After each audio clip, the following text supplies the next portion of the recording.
Hello வணக்கம் and welcome to my channel நண்பா. நீங்கள் பார்த்துருக்கிறது கோடிங் ஃபேக்ட்ரி தமிழ். நம்ம சேனலில் பார்த்தீங்கன்னா வந்து HTML டுட்டோரியல் வீடியோஸ் வந்து அப்லோட் பண்ணுறோம். வெப்சைட் டெவலப்பர் ஆகணும் அப்படின்னு நினச்சிங்கன்னா வந்து உங்களுக்கு ஒரு பேசிக்கான ஒரு விஷயம் பார்த்தீங்கன்னா HTML அதோட டுட்டோரியல் வீடியோஸ் தான் நம்ம போயிட்டுருக்கு. இதுக்கு முன்னாடியே நம்ம வந்து ப்ரீவியஸாக நிறைய வீடியோஸ் போட்டிருக்கோம். அதோட கண்டினியூஸ் இருந்தது. அதை பார்க்கலன்னா அந்த லிங்க் வந்து டிஸ்கிரிப்ஷனுக்கு அதை பார்த்துட்டு வந்து இந்த வீடியோவை பாருங்கள் நண்பா. வாங்க நம்ம வீடியோக்குள்ளே போகலாம். ஹலோ நண்பா, welcome back to my channel. இன்றைக்கி நம்ம சேனல் எதை பற்றி பார்க்க போகிறோம் அப்படின்னு பார்த்தீங்கன்னா வந்து ஒரு HTML கோட் யூஸ் பண்ணி நம்ம ஒரு விண்டோடைய பேக்ரவுண்டை வந்து எப்படி மாற்றுறது, அதாவது பார்த்திங்கன்னா வந்து ஒரு பேக்ரவுண்டில் எப்படி ஒரு கலர் சேஞ்ச் பண்ணுறது, அது கூட பார்த்திங்கன்னா வந்து ஒரு பேக்ரவுண்டில் எப்படி ஒரு இமேஜ் ஆட் பண்ணுறது அப்படின்னு சொல்லி நம்ம பார்க்க போகிறோம்.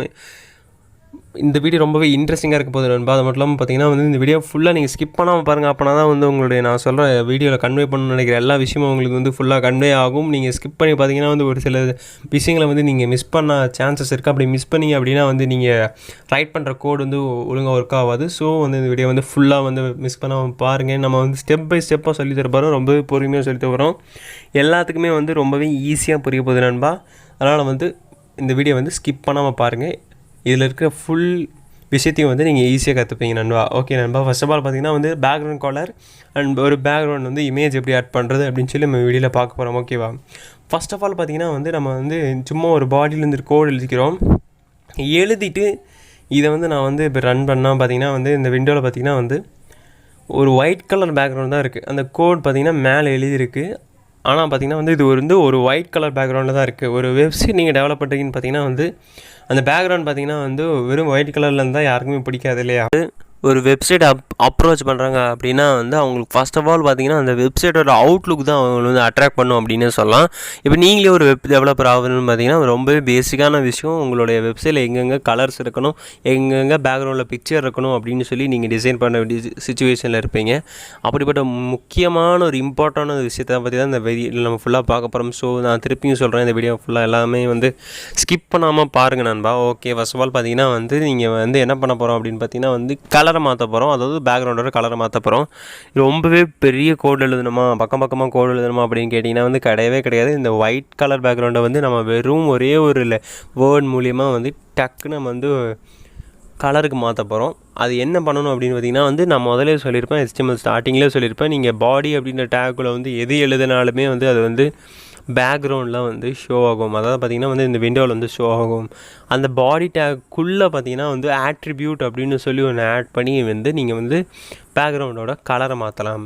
இப்போ பார்த்திங்கன்னா பாடி டேக், இது வந்து டேக். இந்த டேக் பக்கத்தில் பார்த்திங்கன்னா வந்து இந்த ஆங்குலர் பேக்கெட்டுக்குள்ளே நீங்கள் எழுதினாலே பார்த்திங்கன்னா அது வந்து ஒரு ஆட்ரிபியூட் அப்படின்னு சொல்லுவாங்க. ஓகேங்களா, பிஜி கலர் அப்படின்னு அந்த க்ரீன் கலரில் ஷோ ஆகுது பார்த்திங்களா, அது வந்து ஒரு ஆட்ரிபியூட். ஓகேவா, அந்த ஆட்ரிபியூட்ஸ்குள்ளே இருக்கிற டபுள் கோட்ஸ் இருக்கு இல்லையா, அதில் வந்து நீங்கள் எந்த ஒரு கலர் நீங்கள் வந்து எழுதினாலும் சரி அது வந்து அப்படியே வந்து அந்த பேக்ரவுண்ட் ஒயிட் பேக்ரவுண்டுக்கு பதிலாக வந்து பேக்ரவுண்ட்லேருந்து ஷோ ஆரம்பிச்சிடும். இப்போ பார்த்திங்கன்னா வந்து லைவ் டேமோ ஒன்று காட்ட போகிறேன். இப்போ வந்து இந்த ஆட்ரிபியூட்குள்ளே வந்து நம்ம ரெட் அப்படின்னு சொல்லிக்கிறோம். அதாவது நம்ம என்ன சொல்கிறோம் அப்படின்னா, என்னுடைய பேக்ரவுண்ட் வந்து நீ வந்து ஒயிட்லேருந்து ரெட்டாக மாற்று, அதாவது டிஃபால்ட்டாக இருக்கிற ஒயிட் பேக்ரவுண்ட்லேருந்து நீ வந்து ரெட்டாக மாற்று அப்படின்னு சொல்லி நம்ம வந்து ஒரு கமாண்ட் தரோம் இந்த கோடு மூலிமா. ஓகே, இப்போ நம்ம ரெஃப்ரெஷ் பண்ணி பார்த்தோன்னே நம்மளுக்கு வந்து ஆட்டோமேட்டிக்காக பார்த்திங்கன்னா வந்து டிஃபால்ட்டாக இருந்த ஒயிட் பேக்ரவுண்ட்லேருந்து நம்மளுக்கு வந்து ரெட்டு மாறியாச்சு. இந்த கலர் மட்டும் கிடையாது, நீங்கள் பார்த்தீங்கன்னா வந்து நீங்கள் இங்கே வந்து என்ன ஒரு கலர் கொடுத்தாலுமே வந்து அது வந்து அப்படி நீங்கள் ஷோ ஆரம்பிச்சு. இப்போ எல்லோ அப்படி நான் தரேன்னு வச்சுக்கோங்களேன். இப்போ கண்ட்ரோல் கொடுத்து சேவ் பண்ணிட்டு வந்து ரிஃப்ரெஷ் பண்ணுறேன், அழகாக வந்து இது எல்லோவாக மாறிடுச்சு.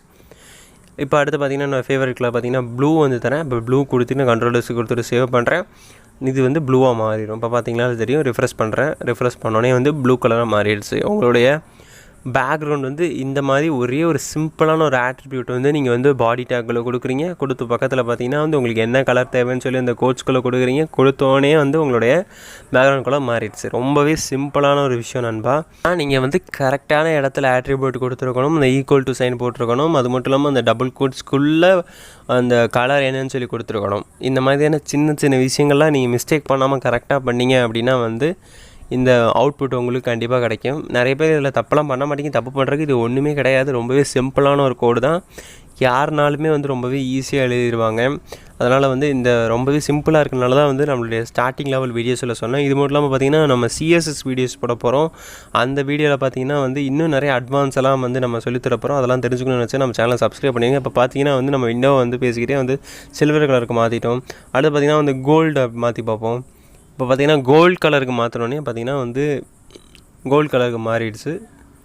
பார்த்தா கொஞ்சம் ஸ்லைட் எல்லோ கலரில் இருக்கும். ஆனால் பார்த்தீங்கன்னா வந்து நீங்கள் எல்லோவையும் இந்த கலரையும் வச்சு பார்த்தீங்கன்னா வந்து உங்களுக்கு டிஃப்ரென்ஸ் தெரியும் அப்படின்னு சொல்லலாம். இப்போ அடுத்ததாக பார்த்தீங்கன்னா வந்து பேக்ரவுண்டில் ஒரு இமேஜ் எப்படி ஆட் பண்ணுறது அப்படின்னு சொல்லி பார்க்கலாம். இதுவும் ஆல்மோஸ்ட் சிமிலர். இதே மாதிரி ஒரு ஆட்ரிபியூட் வந்து நீங்கள் ஆட் பண்ண போகிறீங்க பாடி டேக்கில். ஆனால் வந்து அதில் வந்து எக்ஸ்ட்ராவாக ஒரே ஒரு ஸ்டெப் இருக்குது. ஓகேவா? அது மட்டும் இல்லாமல் இன்னொரு முக்கியமான விஷயம், சில பேருக்கு பார்த்தீங்கன்னா வந்து ஒரு சில கலர்ஸ் வந்து உங்களுடைய லேப்டாப் ஆர் பிசியில் வந்து ஒர்க் ஆகாது. அது ஏன் அப்படின்னு பார்த்தீங்கன்னா வந்து நீங்கள் யூஸ் பண்ணுற ப்ரௌசர் வந்து இல்லை என்னென்ன டிஃபால்ட் கலர்ஸ்லாம் எடுத்துக்குமோ அந்தந்த கலர்ஸ் மட்டும்தான் எடுத்துக்கும். ஓகே, ஒரு சில ப்ரௌசர்ஸில் பார்த்தீங்கன்னா வந்து ஒரு சில கலர்ஸ் வந்து ஷோ ஆகாது. ஓகே, தான் நம்ம வந்து பேக்ரவுண்டை எப்படி மாற்றுறது, அதாவது ஒரு பேக்ரவுண்டில் வந்து ஒரு இமேஜ் எப்படி ஆட் பண்ணுறது அப்படின்னு பார்க்கலாம். இதுக்கு ஃபர்ஸ்ட் ஆஃப் ஆல் பார்த்தீங்கன்னா பாடி டேக்கில் வந்து பிஜி கலருக்கு பதிலாக நீங்கள் பேக்ரவுண்ட் அப்படின்னு சொல்லி ஒரு ஆட்ரிபியூட் வந்து ஆட் பண்ணிக்கோங்க. ஓகேங்களா? டேக் இருக்குது, டேகுக்குள்ளே வர வார்த்தைகள் எல்லாமே பார்த்திங்கன்னா ஆட்ரிபியூட்ஸ் அப்படின்னு நம்ம சொல்லுவோம். அதான் வந்து இங்கே வந்து நம்ம பேக்ரவுண்ட்ற ஒரு ஆட்ரிபியூட் யூஸ் பண்ணியிருக்கோம். அது ஈக்குவல் டு போட்டு இந்த டபுள் கோட்ஸ்குள்ளே வந்து நம்மளுடைய ஃபைல் நேமை வந்து நம்ம வந்து அதில் வந்து ஆட் பண்ணிக்க போகிறோம். இப்போ பார்த்திங்கன்னா வந்து நம்ம ஒயிட்டாக மாற்றிக்கலாம். இப்போ வந்து நம்மளுடைய விண்டோ பார்த்திங்கன்னா வந்து எம்டியாக இருக்குது. இப்போ வந்து நம்ம ஒயிட்டாக மாற்றியாச்சு. இந்த ஒயிட்டாக இருக்கிற விண்டோவில் வந்து நம்ம வந்து ஒரு இமேஜை வந்து ஆட் பண்ண காட்ட போகிறோம். அது வந்து நம்ம பேக்ரவுண்டுன்ற ஒரு ஆட்ரிபியூட் யூஸ் பண்ணி நம்ம பண்ண போகிறோம். இதுவும் வந்து பிஜி கலர் மாதிரி தான், அதாவது பேக்ரவுண்டில் கலர் வைக்கிற மாதிரி தான். ஆனால் பார்த்திங்கன்னா நீ வந்து எக்ஸ்ட்ரா ஒரே ஒரு ஸ்டெப் பண்ணணும். ரொம்பவே சிம்பிளான ஸ்டெப். அதுக்கு என்ன பண்ணணும்னு பார்த்திங்கன்னா வந்து ஃபைல் மேனேஜரை போய்க்கோங்க. போனோடனே வந்து இந்த HTML ஃபைலை வந்து நீங்கள் எங்கே சேவ் பண்ணி வச்சுருந்தீங்களோ அந்த இடத்துக்குள்ளே போய்க்கோங்க. போனோன்னே பார்த்தீங்கன்னா வந்து ஒரு ஃபோல்டரில் வந்து HTML ஃபைல்லாம் சேவ் பண்ணி வச்சுருப்பீங்க பார்த்தீங்களா. இப்போ நான் பார்த்திங்கன்னா இந்த இண்டெக்ஸுன்ற ஃபைல் வந்து என்னோடய ஃபைல், இதை வந்து ஓப்பன் பண்ணி பார்த்தீங்கன்னா என்னுடைய ஃபைல் இருக்குது பார்த்தீங்களா. இந்த இடத்துக்கு போய்க்கோங்க. உங்களுடைய எந்த ஃபைலில் வந்து HTML வந்து சேவ் பண்ணி வச்சுக்கணும் அந்த ஃபோல்டருக்குள்ளே போய்க்கோங்க. போனோடனே அதே சேம் ஃபோல்டருக்குள்ளே நீங்கள் என்ன பண்ணணும் அப்படின்னு பார்த்தீங்கன்னா வந்து அந்த இமேஜை நீங்கள் சேவ் பண்ணி வச்சுருக்கணும். இப்போ பார்த்தீங்கன்னா வந்து இந்த இமேஜை தான் வந்து நான் பேக்ரவுண்டில் வைக்க போகிறேன். இந்த இமேஜை பார்த்தீங்கன்னா எங்கே சேவ் பண்ணி வச்சுருக்கேன் மறந்துடாதீங்க. நீங்கள் வந்து HTML ஃபைல் எங்கே சேவ் பண்ணி வச்சுருக்கீங்களோ டெஸ்க்டாப்பில் HTML சொல்லி ஒரு ஃபோல்டர் போட்டு சேவ் பண்ணி வச்சுருந்தீங்கன்னா அந்த HTML ஃபோல்டருக்குள்ளே தான் வந்து நீங்கள் என்ன மாற்ற போகிறீங்களோ அந்த இமேஜை வந்து நீங்கள் சேவ் பண்ணி வைக்கணும். ஓகேவா? இப்போ நான் வந்து அதான் பண்ணி வச்சுருக்கேன். இப்போ பார்த்தீங்கன்னா வந்து நம்ம HTML ஃபோல்டருக்குள்ளே போகிறோம். போகணுன்னு பார்த்தீங்கன்னா வந்து HTML ஃபைலும் இருக்குது. நான் வந்து பேக்ரவுண்டில் மாற்றப்படி அந்த 1 அப்படின்ற பேர் இருக்கக்கூடிய அந்த ஃபைலும் இருக்குது. இது பார்த்திங்கன்னா வந்து JPG ஃபார்மேட்டில் இருக்குது. PNG ஃபார்மேட் இருந்தாலும் ஓகே, JPG ஃபார்மேட்டாக இருந்தாலும் ஓகே. இப்போ பார்த்திங்கன்னா வந்து 1 JPG அப்படின்ற ஒரு ஃபார்மேட்டில் இந்த இது இருக்குது பார்த்தீங்களா. இப்போ வந்து ஃபைல் நேம் பார்த்திங்கன்னா 1, அந்த ஃபார்மேட் பார்த்திங்கன்னா JPG. இதை வந்து நம்ம இங்கே கொடுக்க போகிறோம். அதாவது இந்த கோட்ஸ்குள்ளே என்ன கொடுக்க போகிறோம் அப்படின்னா வந்து ஃபர்ஸ்ட் ஆஃப் ஆல் வந்து என்ன பண்ணணுன்ற பார்த்துடலாம். உங்கள் HTML ஃபோல்டர் இருக்கக்கூடிய ஃபோல்டருக்குள்ளே பார்த்தீங்கன்னா வந்து இதை வந்து சேவ் பண்ணி வச்சுக்கோங்க. ஓகேவா? நீங்கள் டெஸ்க்டாப்பு இல்லை C டிரைவ் எதுலையாச்சும் வந்து நீங்கள் வந்து சேவ் பண்ணி வச்சுருப்பீங்க. அதை வந்து ஃபர்ஸ்ட் ஆஃப் ஆல் அந்த ஃபோல்டருக்குள்ளே போய் அதை சேவ் பண்ணி வச்சுக்கோங்க இந்த இமேஜை. அப்புறம் பார்த்தீங்கன்னா அதோடய ஃபைல் நேமை கொண்டு வந்து இந்த கோட்ஸ்குள்ளே கொடுங்க. அவ்வளோதான், சிம்பிளான வேலை. இப்போ பார்த்தீங்கன்னா வந்து இந்த கோட்ஸ்குள்ளே போய்க்கிறேன். அந்த ஃபைலோட நேமை கொடுத்துக்கிறேன். ஓகேவா? 1.jpg. ஓகேவா? 1.jpg. ஏன் JPG அப்படின்னு கொடுக்குறோன்னா பார்த்தீங்கன்னா வந்து இது வந்து ஒரு JPG ஃபார்மேட்டில் இருக்கக்கூடிய ஒரு ஃபைல். இப்போ பார்த்தீங்கன்னா வந்து சேவ் பண்ணிட்டு ரன் பண்ணுறேன். பேக்ரவுண்ட் பார்த்தீங்கன்னா மாறிடுச்சு, நீங்களே பார்க்குறீங்க. ரொம்பவே சிம்பிளான ப்ராசஸ் தான். ஒரே ஒரு ப்ராசஸ் என்னென்னா பார்த்தீங்கன்னா வந்து நம்ம இமேஜ் வந்து நம்ம எந்த ஃபோல்டரில் சேவ் பண்ணி வச்சுருக்கோமோ, HTML ஃபைல் எந்த ஃபோல்டரில் சேவ் பண்ணி வச்சுருக்கோமோ அதே ஃபோல்டரில் போய் சேவ் பண்ணிக்கலாம். அவ்வளோதான். இதிலே தெரிஞ்சிடும். என்னுடைய பாடி டேக்குள்ளே பேக்ரவுண்டுன்னு சொல்லி அந்த இமேஜை கொடுத்துருக்கேன். அதாவது பார்த்திங்கன்னா வந்து என்னுடைய பேக்ரவுண்டை வந்து நீ மாற்று, அதுவும் என்னவா மாற்று அப்படின்னா வந்து இந்த கோட்ஸ்குள்ளே இருக்கிற இந்த இமேஜாக மாற்று அப்படின்னு சொல்கிற கமாண்டை வந்து நம்ம இங்கே பாஸ் பண்ணுறோம். புரிஞ்சிருக்கும்னு நினைக்கிறேன். இப்படி ஒரு இமேஜை வந்து ஒரு வெப்சைட்டை நீங்கள் டெவலப் பண்ணுறீங்கன்னா வந்து ஃபர்ஸ்ட் ஆஃப் ஆல் அதோட பேக்ரவுண்ட் தான் ரொம்பவே முக்கியமான விஷயம். அதுவே நீங்கள் கற்றுக்கிட்டீங்க அப்படின்னு சொல்லலாம்.